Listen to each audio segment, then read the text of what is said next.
Hi, this is Carmel Fisher, and we're at the 14th edition of the LD Micro Conference here in Bel Air, California. With me is Materials Inc. President and CFO, Mr. Ken Rice. The ticker for Materials is MMAT. Welcome, Mr. Rice. Thank How you. are you? I'm great. How are you? Very good, thank you. Are you enjoying the conference so far? So far. So far, so good. Just to get straight into it, will you please give us a brief overview of Materials? Okay, Materials is a public company on NASDAQ, as you mentioned. We focus on producing functional films that have nano patterns on them that cause light, radio waves, electromagnetic waves, and other forms of energy to behave differently than they do in nature. So if you've heard of the cloak of invisibility in Harry Potter, we can replicate that. No way. Yes.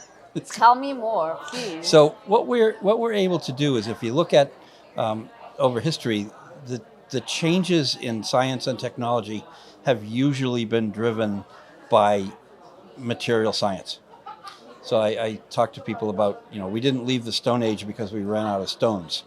We left the Stone Age because somebody discovered bronze and found out that it would make better tools and weapons than rocks. Well, if we look at what's happened over the last 50 years or so, we've gone from computer systems that would take out whole rooms to now things that can sit like your tablet and do a lot more with a lot less space. In fact, there's a series of rules called Moore's Law. It says the more and more and more things you can shrink, the faster and more production you can get out of stuff. And we're now in an age of what we describe as invisible materials.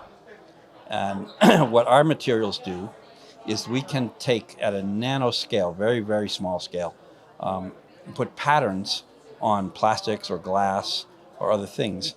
And when a light wave hits one of our products, it can reflect in a different way. It can filter. So for example, if you're an airline pilot and you're flying your plane and somebody aims a laser in your face, that laser is oftentimes green laser. And we make glasses for pilots that have a metafilm applied to them, and it reflects the green laser light, keeps the pilot safe, but doesn't change his visibility in any of the other color spectrums. Everything else looks exactly the same, but it keeps the laser light away from his eyes. We call that Meta Air. It's our first product. We made it for the aerospace industry. So our focus is on applying these patterns to these functional films and then working with our customers to identify applications that are important to them. And so one could look at this as being driven by a number of megatrends in the industry. I'm sure you're familiar with 5G telephones, except if you have one now, it's probably 4G, Right. even though they say it's 5G. And the reason for that is actually pretty basic. 5G signals at their optimum are very, very high frequency, like millimeter waves. And the challenge that the industry faces today is when those signals are broadcast, they're usually absorbed by the first thing they hit. They don't actually get through the buildings or through the glass, except at very low frequency. So if you have 28 gigahertz of broadcast, by the time it gets into the building, it might be a third of that, which means you're at 4G or maybe even 3G plus. Right. So the promise of 5G isn't being met today. And the only way to meet it today is with more and more broadcast stations. That takes power, and they're ugly.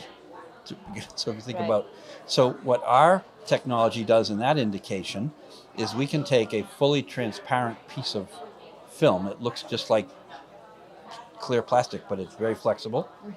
That film has a pattern on it that will see the 5G signal and reflect it down. So it can, when it hits the building, it gets reflected down to the street, and you walking on the street can pick up the signal on your cell phone. Or if it hits a window and you want it to actually come into the space, our film can also, with a different pattern, act like a booster antenna and allow the signal to get through. And it's all passive and completely transparent. So it doesn't affect the look and feel of the building. Well, that application alone is probably worth $3 to $5 billion a year. We're working with a very large chemical company in Japan called Sequire. They approached us about a year ago. This is public information. Right. And they said, we want to work with you. We have a very large telecom company in Japan as our customer. And the way they describe it is they basically want to enshroud the whole country of Japan in our film so that everywhere 5G is broadcast, it can get through and into the buildings. We have other areas that we work in, for example, in consumer electronics. In your microwave in the kitchen, Yes. if you look through the door, it's very hard to see, right? Because all these wires in there. Right. The reason those wires are there is not to make it hard for you to see. It's to keep the electromagnetic radiation inside the microwave. Microwaves emit that kind of radiation. So the reason those wires were put in the door in the first place was to retain the EMI. We had the world's largest producer of microwaves come to us about a year ago and say, we want you guys to make us a completely transparent door that still keeps the EMI inside the microwave. And we said, okay, fine. So we built this film, different pattern. In this case, the pattern's on the inside, and it reflects the signal back into the microwave. Right. And not only did we make the door completely transparent, but we also doubled the retention of EMI inside the microwave. Wow. And this company that we're working with makes 40 million microwaves a year. Incredible. So, can you speak more about the technology involved with that? Yeah. So it's hard to do without a picture, but if you think about what we do, we etch patterns onto the surface of plastic. So if you want a light wave to reflect, you basically make a shape on the surface of the plastic. So when the light hits it, it refracts differently. It reflects differently. There's a phenomenon in nature. I forget the name of I think it's a special butterfly that has the most incredibly gorgeous blue wings, except there are no pigments in the wings. Oh. There's no color at all in the wings of this butterfly. If you look at those butterfly wings under an electron microscope, you'll see these nano patterns. And it's those patterns that cause the light to bounce around differently and create the colors. So we just bought a company, actually 3 weeks ago now, called Nanotech Security. And Nanotech is in the business of producing highly specialized nano patterns on films that provide security to banknotes and to upscale brands. Mm-hmm. And on the banknote security side, they have those little strips that you see on the banknotes that if you twist them, you can see a shape or a color or a change. Right. Again, no ink. This is all done using patterns.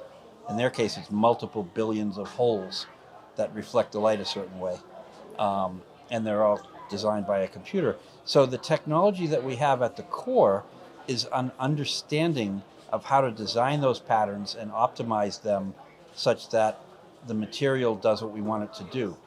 What's also important, however, is if you look at your cell phone today, the screen on your cell phone is conductive. It picks up your fingers, it's also made out of something called indium tin oxide as a coating. ITO is a rare earth metal. It's scarce, it's extremely expensive, can only source it in Asia, and it's brittle. So one of the reasons Samsung's first foldable phone didn't work was because of the ITO. Right. You folded it enough, it broke. Huh. And our material doesn't use any rare earth metals. It uses copper or aluminum or silver or those kinds of things.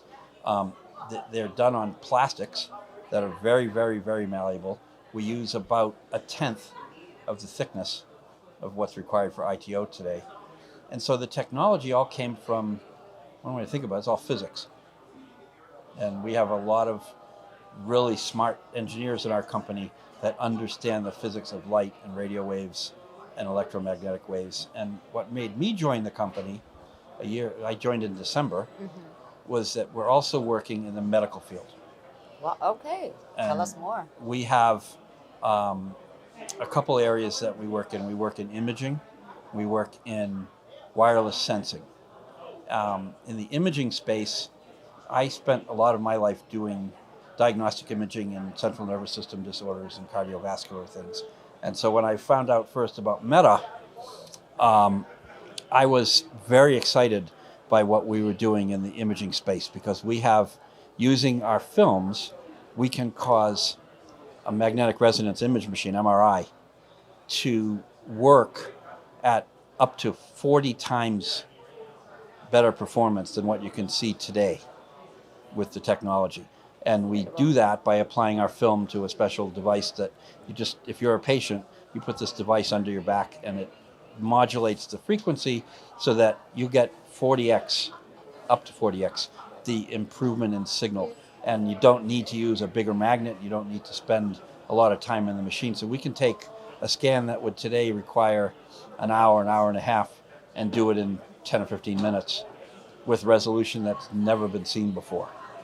Incredible. It's and just groundbreaking, really amazing. sounds Yeah. like it too. We worked in breast cancer. In fact, the company was founded by our CEO to do non-ionizing radiation breast cancer screening.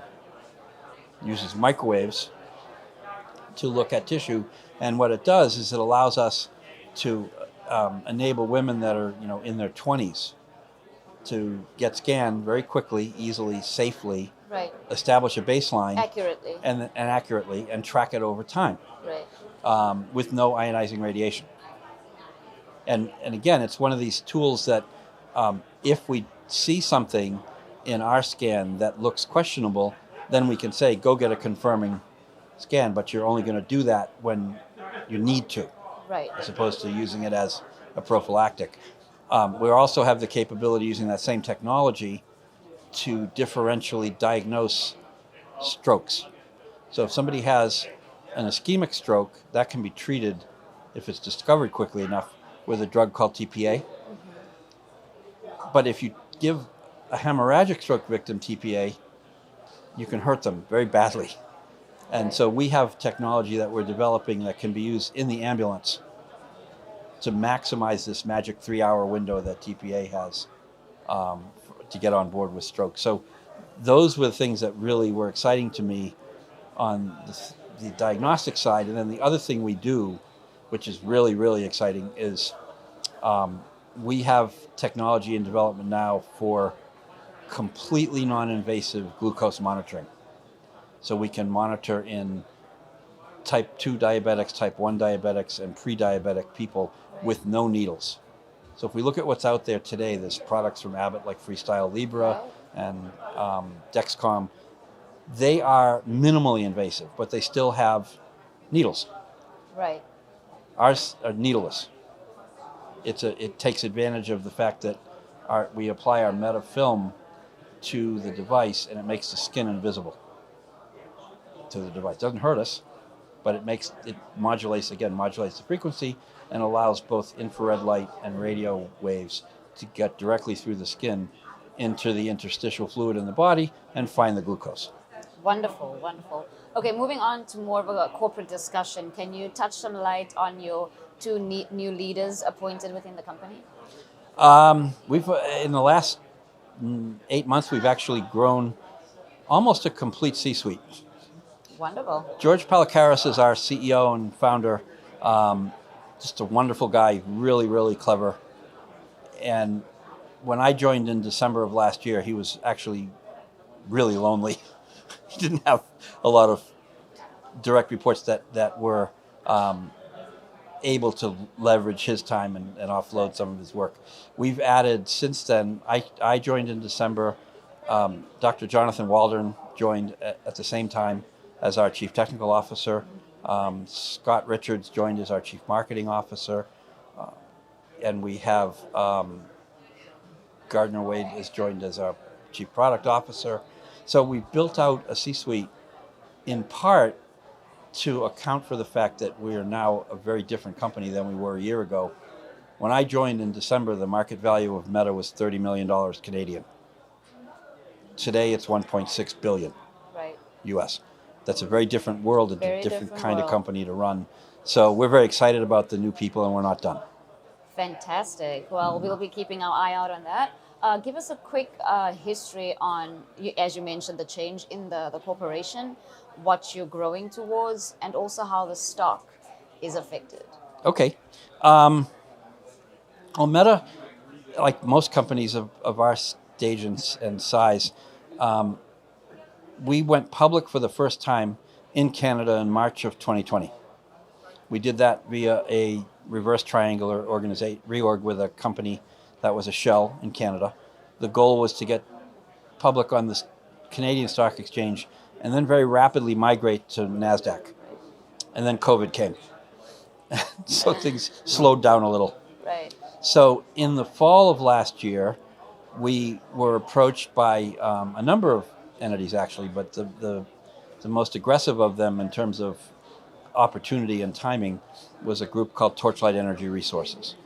Torchlight was a company in Texas that was in the oil and gas business at a time when nobody wanted to be in the oil and gas business anymore because they had watched oil drop. But what they had was fairly strong investors. They also had a NASDAQ listing that was clean. And so we negotiated with them a reverse merger that did two things. This is in our disclosures, but what we did was we negotiated a transaction that resulted in the Meta Materials shareholders owning about 75% of the combined company post-merger, and the Torchlight shareholders owning 25% plus one other thing, which was the rights to receive whatever proceeds there were from the oil and gas assets that were still on their books at the time we closed. Those assets are still there. The plan is to either sell them or spin them out by the end of this year, at which point Meta will be completely focused on our main mission, which is the manufacture and distribution of Meta Materials using sustainable materials, and will be a green company as a result. We have operations in Halifax, Nova Scotia, Pleasanton, up the coast a little, here, London, England, and we're opening a new facility in Athens in Greece, and we have satellite facilities in Boston, and now with the NTS acquisition that we just did, we're also in Vancouver and Thurso, Quebec. Wonderful. So you touched on COVID and the impact that it had on, the changes on a corporate level. What challenges did you guys face in terms of business operations? Great question. The challenges we faced, being in Nova Scotia, was actually a good thing. Nova Scotia was there were 3 or 4 geographies in the world that were considered uber safe. Right. Nova Scotia was one of them. So we didn't have so much from a physical operation standpoint with COVID. We did a lot of things to protect our people, and we continue to do that. The biggest impact we saw and continue to see is in our supply chain. And that's a global issue, not just a Canadian issue. Our business requires that we order and install fairly complex pieces of equipment. We use a lot of lasers in our business. We use a lot of things that are high technology, rely a lot on computer chips, for example, and there's a global shortage of a lot of those things. So what we found, and we're just now starting to see a little bit more consistency and stability in that channel, but for a long time we couldn't predict when our vendors could supply to us. And that makes it really challenging to plan, especially in a business that tends to run fairly tightly. 100%. All right, so a few closing remarks and perhaps touching on some growth strategies for our viewers and potential investors. What do you want them to take away from this? Well, I'd like them to understand that we are very much an emerging growth company where our story is changing almost every hour. We're not done doing what we're doing. We intend to grow into our market cap. Our revenues don't match our market cap today, They do. but they will. And we're going to do that both organically and acquisitively. Right. We have an assembled group of people in our company that is really unrivaled. We have some really, really smart scientists, a lot of very good manufacturing people, especially with the NTS acquisition. Right. We as of now, we have 120 people in the company. What we're proud of, aside from the technology base we have, is that across that 120 people, we have 23 languages spoken in the company. Wow. We have almost, I think our engineering mix is just about 50-50 men to women, which is remarkable. We're a green company, and we intend to grow the business quite a bit beyond where we are today. Fantastic. Again, this was Mr. Ken Rice from Materials Inc. with the ticker MMAT. I'm Carmel Fisher, and you're watching Sequire Spotlight.